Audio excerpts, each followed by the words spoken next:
Hi అండి. ఈరోజు కోపాన్ని అదుపులో ఉంచుకోకపోతే ఏం జరుగుతుందో ఒక చక్కని స్టోరీ రూపంలో మన ఛానల్లో తెలుసుకుందాం. ఒక చిన్న పట్టణంలో రాము, సోము అనే ఇద్దరు స్నేహితులు ఉండేవారు.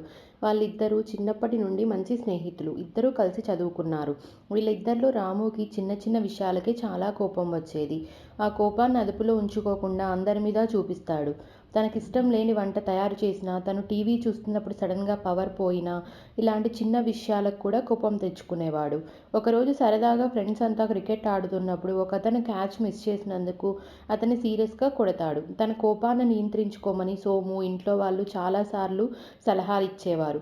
కానీ రాము వాటిని పెద్దగా పట్టించుకునేవాడు కాదు.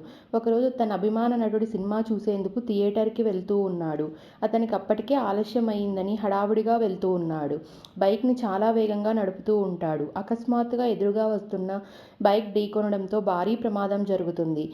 కానీ అవతలి వ్యక్తి హెల్మెట్ ధరించి ఉండడంతో స్వల్ప గాయాలయ్యాయి. రాముకి హెల్మెట్ లేకపోవడంతో తీవ్ర గాయాలయ్యి రక్తం కారసాగింది.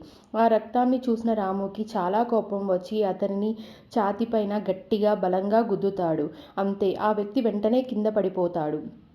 రాము వెనక్కి తిరగకుండా బైక్ ఎక్కి థియేటర్కి వెళ్ళిపోయాడు. అతను తిరిగి వచ్చి సోముకి కాల్ చేస్తాడు. అనుకోకుండా ఆ కాల్ వాళ్ళ అమ్మ లిఫ్ట్ చేస్తుంది. వాళ్ళమ్మ సోము ఇక లేడు అని చెప్పి ఫోన్ పెట్టేస్తుంది. రాముకి ఒక్క క్షణం ఏమీ అర్థం కాలేదు. అయోమయంలో పడిపోయాడు. అసలు ఏం జరిగింది? ప్రొద్దున నాతో మాట్లాడిన వాడు నన్ను వదిలి ఎలా వెళ్తాడు? ఇలా ఎన్నో ఆలోచనలతో సోము ఇంటికి వెళ్తాడు. రాము కదలని సోము శరీరాన్ని చూసి పెద్దగా ఏడవడం మొదలుపెట్టాడు. సోము వేసుకున్న చొక్కా, ప్యాంటు గుర్తించాడు. ఆ బైక్ యాక్సిడెంట్లో రాము బలంగా కొట్టిన వ్యక్తి వేసుకున్న డ్రెస్సు అది ఇది సేమ్.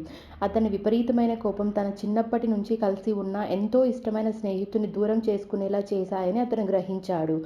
తన స్నేహితుడు ఇలా అవ్వడానికి తనే కారణమని గ్రహించి ఊపిరి పీల్చుకోలేకపోయాడు. అంతే, సోము కాళ్ళపై పడి తుదిశ్వాస విడిచాడు. అందుకే అంటారు, తన కోపమే తనకు శత్రువు. కొన్ని సమయాలలో అతి కోపం లేనిపోని సమస్యలను తెచ్చిపెడుతుంది.